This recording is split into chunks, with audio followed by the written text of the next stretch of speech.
and the possibility of fundamental change seem accessible and seem possible. So thanks for being here, Leslie. Thank you, Jason, and thank you all for being with us this evening. You will recognize, I'm sure, these prescient words. Every gun that is made, every warship launched, every rocket fired signifies in the final sense a theft from those who hunger and are not fed, those who are cold and are not clothed. The prophet was, of course, not Isaiah, not Yeshua ben Yosef of Nazareth. It was Dwight David Eisenhower, former general and at that time President of the United States of America, the man who really warned us very effectively and powerfully about the power of the military-industrial complex. Empire, my friends, is expensive. It costs lives, it costs money, and it costs souls. And right now, our nation is committed, as empires were before it, to pay those prices. And it seems like in empires past, people are satisfied with their bread and circuses or their beer and football and are happy to allow it to happen as long as middle-class American kids aren't being conscripted into the military and any longer. But that is in fact not the real truth about ourselves, our witness, or our communities. Maine is dependent upon our politicians successfully bringing defense jobs and defense contracts into our state. 10% of our gross domestic product in the state of Maine is reliant on military contracts. And we're not only talking about the $400 million annually paid to the workers at Bath Iron Works. We're also talking about Martins Point Health Care Center, because they have a contract for retiree health care and family health care. We can talk about Pratt Whitney, but we can also talk about the vendors who supply apparel and shoes for military contracting. So we are very much caught up in this web.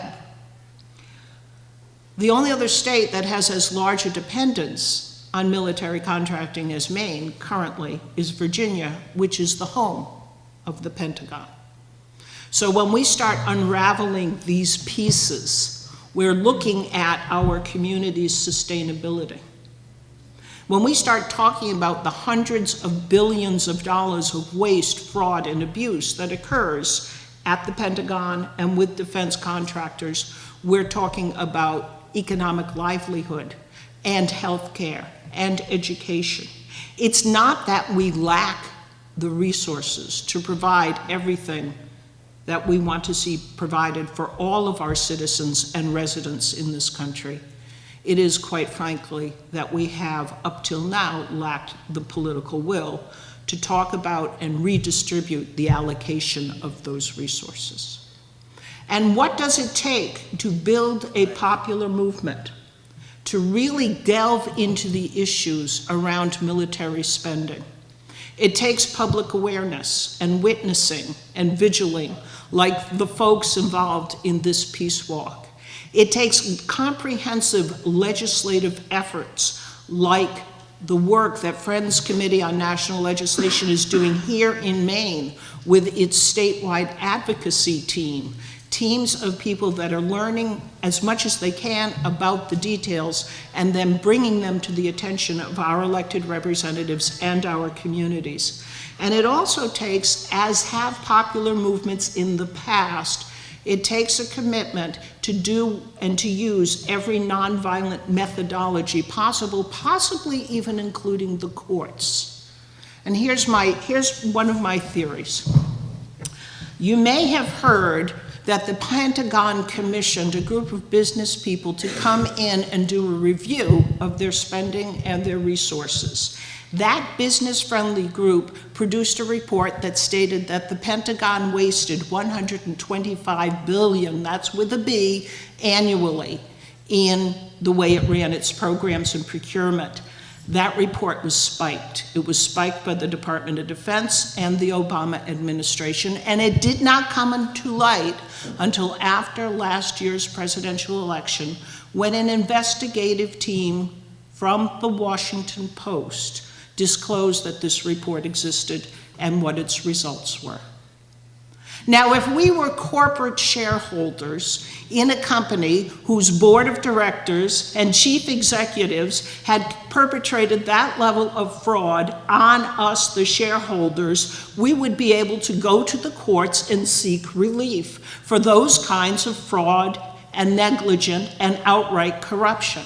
May I submit to you that the American public has a class action lawsuit against the Pentagon, and that what it may take is the strategy like a Brown versus Board of Education or the Loving decision 50 years ago that allowed interracial marriage. Let's use every tool in the toolbox: protest, vigils, prayer, witness, absolutely. Public education and awareness, most assuredly. Preaching from the pulpits or marching in the streets, most assuredly. But let's take the courts into consideration. We may never get anywhere, but the fact of the matter is, we can try. It's our right, and in fact, I would suggest it's our responsibility to do so. So when it comes to the budget of this country, where 25 cents of every dollar that we pay in taxes goes to current wars, and 20 to 23 cents of every dollar that we spend in taxes goes to past wars, and 1 cent of every dollar goes to peacemaking and diplomacy, we have to ask ourselves, is it right? Hell no. Is it moral? No. Is it sustainable? Are we going to continue to borrow money from China to build weapons to protect ourselves against China? No. And finally, is it inevitable? And the answer to that, my friends, is no. It is not inevitable, and it is within our power to change it. Thank you.